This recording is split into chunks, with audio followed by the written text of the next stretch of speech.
মৰমৰ ছাত্ৰ-ছাত্ৰীসকল, এই ভিডিঅ'টোৰ মাধ্যমেৰে মই তোমালোকক শিকাবলৈ গৈ আছো পাৰ্টস অফ স্পীচৰ বিষয়ে।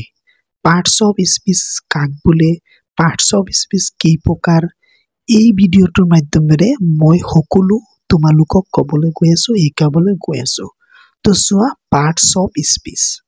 প্ৰথমতে আহিব পাৰে কোৱেশ্চন, পাৰ্টস অফ স্পীচ কাক বোলে?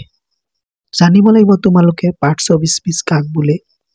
চোৱা, বাক্যত ব্যৱহাৰ হোৱা প্ৰতিটো ৱৰ্ডক পাৰ্টস অফ স্পীচ বোলে। ধৰি লোৱা যিকোনো এটা সেন্টেন্স, তো সেন্টেন্সত বহুত কেইটা ৱৰ্ড থাকে, তো এটা এটা ৱৰ্ডকে পাৰ্টস অফ স্পীচ বোলে। বুজিলা? তাৰপিছত কোৱেশ্চন এতিয়া আহিব পাৰে, পাৰ্টস অফ স্পীচ কেই প্ৰকাৰ আৰু কি কি? এতিয়া পাৰ্টস অফ স্পীচ তোমালোকে গম পালা, কিন্তু পাৰ্টস অফ স্পীচ কেই প্ৰকাৰ এইটো জানিব লাগিব। চোৱা, পাৰ্টস অফ স্পীচ 8 প্ৰকাৰৰ। পাৰ্টস অফ স্পীচ কিমানটা আছে? 8টা আছে। যেনে কি কি আছে? 1 নম্বৰত নাউন, যিটো অসমীয়াত কয় বিশেষ্য পদ।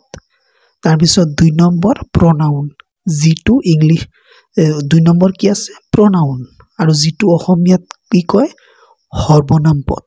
নাউনটো অসমীয়াত কয় বিশেষ্য পদ আৰু প্ৰনাউনটোক কয় সৰ্বনাম পদ।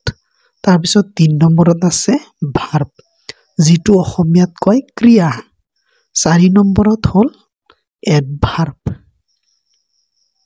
4 নম্বৰটো হ'ল এডভাৰ্ব, যিটো কোৱা হয় ক্ৰিয়া বিশেষণ। তাৰপিছত 5 নম্বৰত আছে এডজেক্টিভ, যিটোক কয় বিশেষণ। 6 নম্বৰত আছে প্ৰিপজিশ্যন, যিটোক কয় অসমীয়াত অব্যয় বুলি কয়। 7 নম্বৰত আছে কনজাংচন, যিটো অসমীয়াত কোৱা হয় যোজক অব্যয়। 8 নম্বৰত আছে ইণ্টাৰজেকশ্যন, যিটো অসমীয়াত কয় ভাৱবোধক অব্যয়। তো এতিয়া তোমালোকে গম পালা যে পাৰ্টস অফ স্পীচ কাক বোলে আৰু পাৰ্টস অফ স্পীচ কেই প্ৰকাৰ। তো গোটেইখিনি তোমালোকে গম পালা। তো মোক লাগিছে আজিৰে পৰা তোমালোকৰ মনত কোনো ধৰণৰ ডাউট নাথাকিব, পাৰ্টস অফ স্পীচ কি আৰু পাৰ্টস অফ স্পীচ কাক বোলে গোটেই ডিটেইলছটো তোমালোকে গম পাই গৈছা। ধন্যবাদ।